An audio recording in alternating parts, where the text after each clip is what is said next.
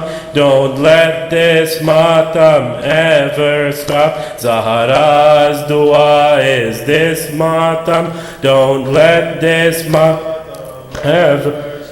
As long as we have strength in our hands, we have to support the cause of Hussein. Whatever life Allah has decreed, we'll sacrifice in the way of Hussein. By crying or by beating our chest, we have to show the world our pain.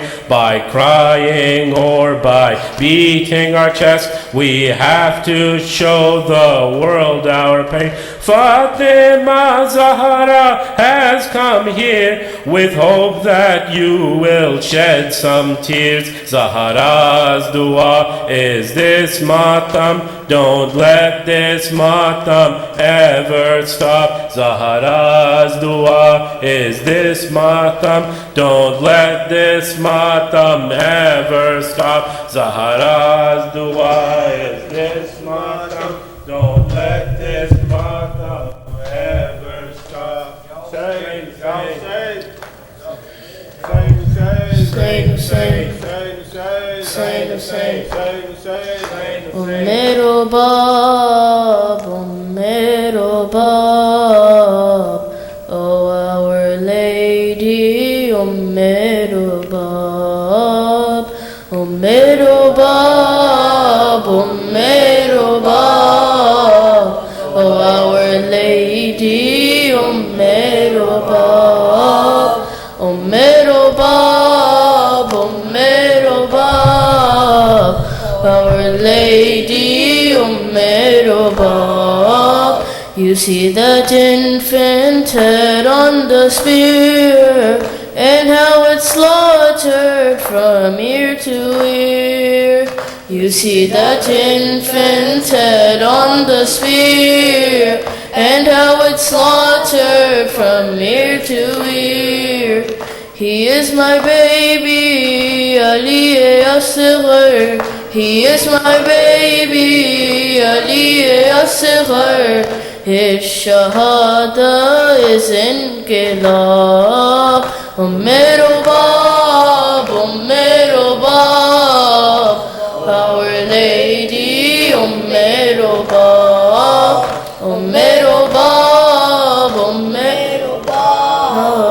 oh Our Lady, Ummero Bab. You feel the tremors rising again. It is the final breath of Hussein. You feel the tremors rising again. It is the final breath of Hussein. He is my Aqa, the son of Zahra. He is my Aqa, the son of Zahra. He is Allah's intiqab. Ummero Bab, oh Our Lady, Ummero Bab,